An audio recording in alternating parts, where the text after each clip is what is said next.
Just got cut off there. So I want to say that the stone salt pan experienced and survived the Greek, Illyrian, and Roman rules, and it belonged to the medieval Zaclumia. It was also under the Venetian rule, and for centuries it belonged to the Dubrovnik Republic, i.e. from 1333 to 1808. And then it was occupied by Austria, then France, then Austria again. It belonged to Yugoslavia under King Alexander Karađorđević and under Josip Broz, and it finally settled in the independent and sovereign Republic of Croatia in the private ownership of a famous developer of tourist facilities. Okay, so really interesting. So basically we are standing in the oldest salt pan of Europe, 4 millennia. And it basically has not lost its worth, and it is basically the tradition has been kept alive, okay, people, from the Roman times.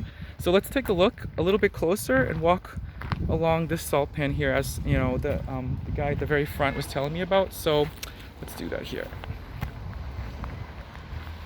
So we're gonna walk this way.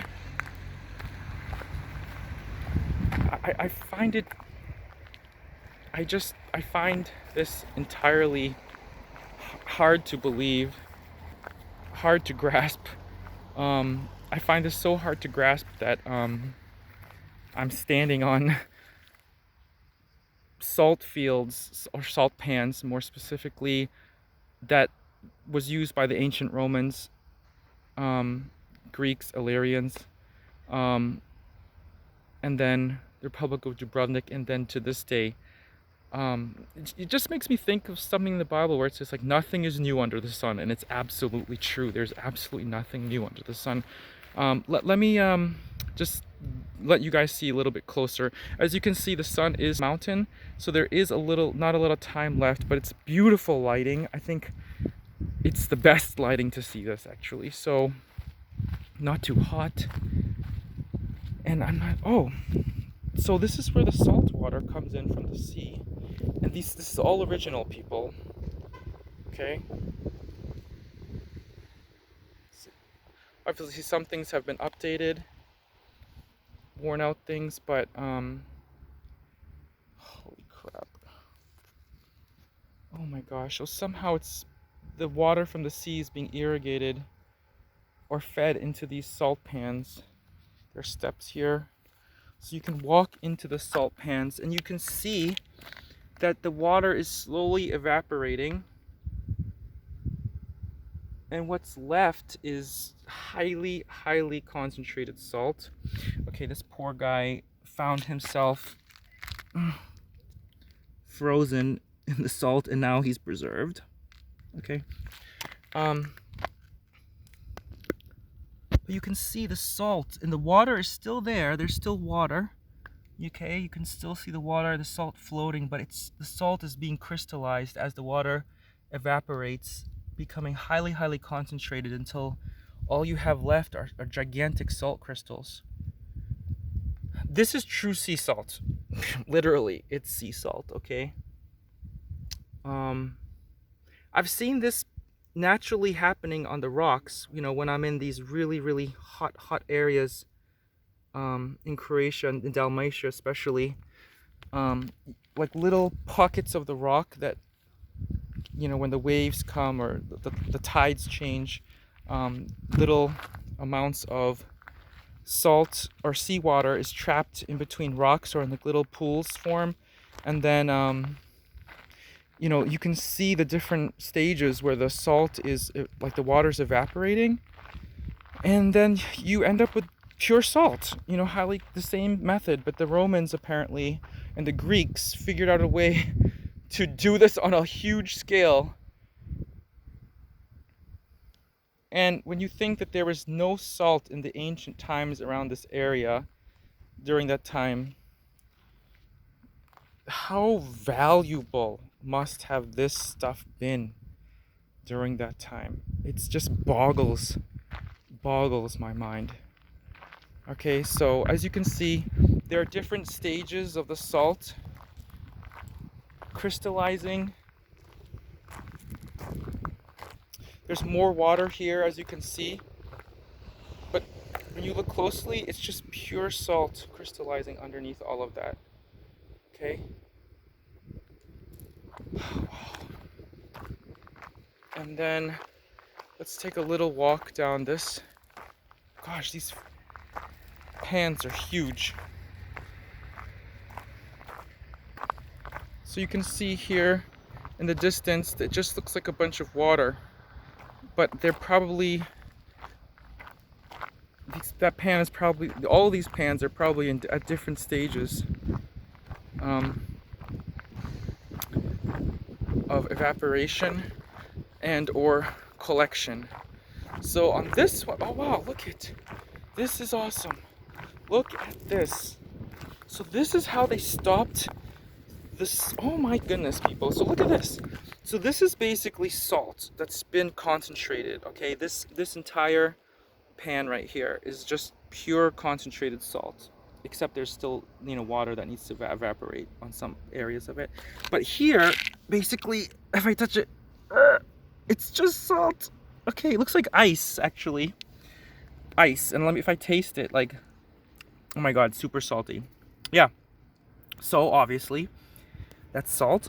And look at how they stop it with piece of wood. And you can see on the other side, there's no water, and you can see the difference. I don't know if you can see this in the video, but you know, here's just water, and here is salt that's been collected. That's from the water that's evaporated. And it's the same thing on this side. It's incredible. Okay, there's a little piece of trash there, but, and I'm guessing that the water here is not as salty, obviously, as here. I wouldn't say it's fresh water, but it's probably more close to being fresh than this. And then here's where I guess salt has already been all collected. So this pan is pretty much empty. There's no water. You can see the depth. Okay. And this gives you an idea of how much salt is on this side versus this side. And everything here has been collected already. And I think after this, there's another drying process that happens. And okay, so now you can see a different stage of salt production where there's just water now, which is, it's been stopped here. Okay, here's some water collected here. It's stopped here. Now there's a giant pan full of seawater on this side. And the salt has not yet concentrated on this side. And let's see, so on this side it looks like all the salt basically has been collected in these pans, okay? So on this side all the salt has been collected, except this last one over here. Looks like this guy is next to be collected right here. This pan right here is next. This one looks like it's coming along. And you know, really, the work is being done by nature, the sun, if you think about it. And then humans come and do some more labor to collect it. But really, the bulk of the work is the sun.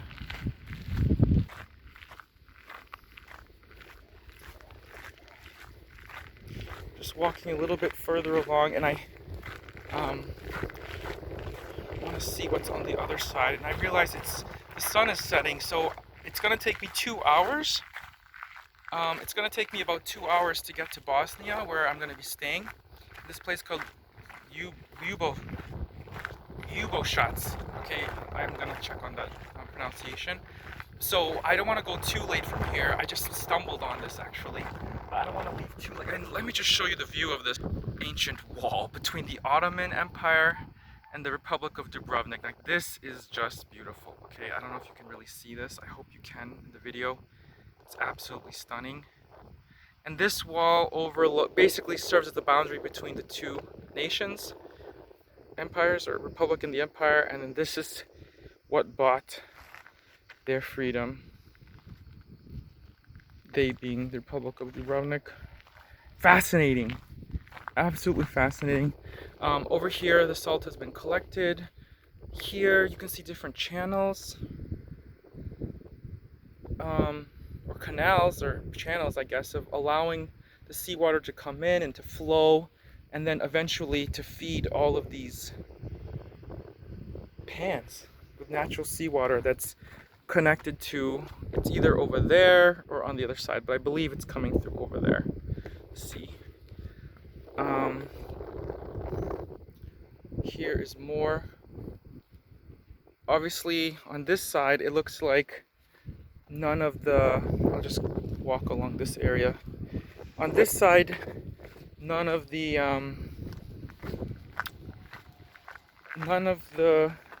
pans are in the stages of salt crystallization. Looks like it hasn't yet reached that stage. As I'm walking further along to explore these salt pans, and I want to move a little bit more quickly because I do want to see Bosnia while I still can. I mean, I'm staying there for more than a day, but while I'm driving, I like to see what's happening and, you know, what the landscape is like and the scenery. But as you can see, it stretches. The sea water is just collecting in these pans, and it just stretches and stretches and stretches.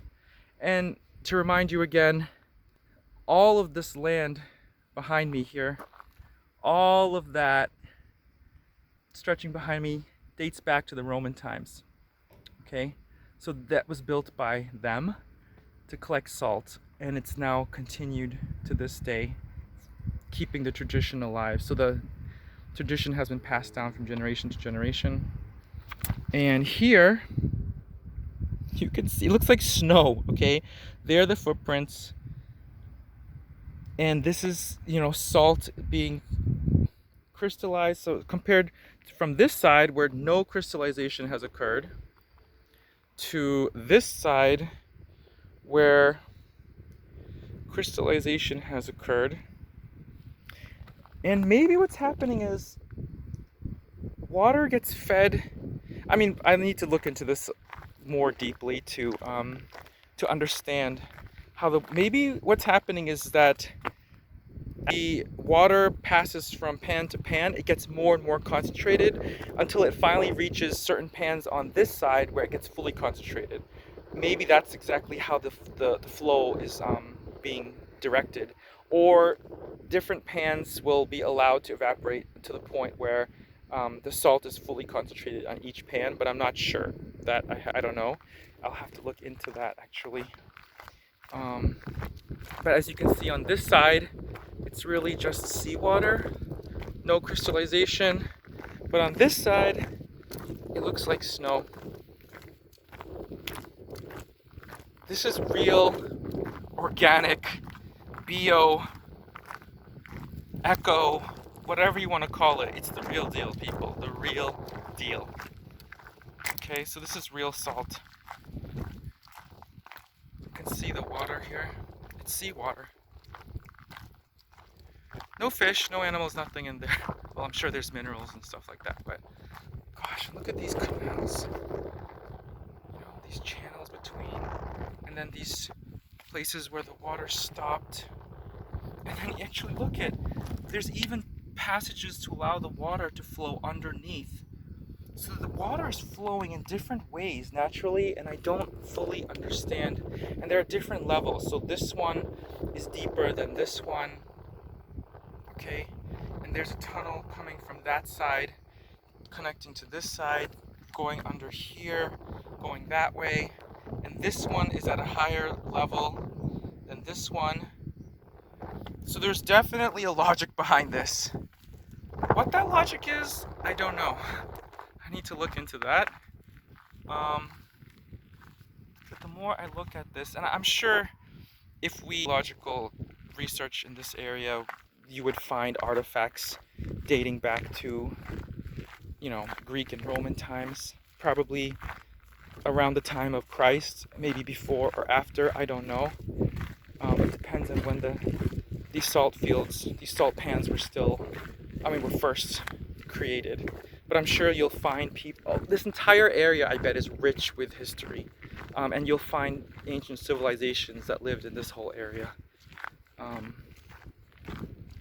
So I'm not going to walk to the very end of the, as you can see, but it's completely fascinating to me. I don't fully understand how it all works, but sometimes we don't need to understand how it all works. And I'm sure I could ask somebody at some point and do a little bit of research and we could find out exactly how this all works. But for now, this is it, guys. This is amazing. I love this. I really love this, and I hope you guys did too. Again, if you like this video, don't forget to like, share, and subscribe. I don't know why I keep saying that, because everyone says that. But yeah, thank you so much, and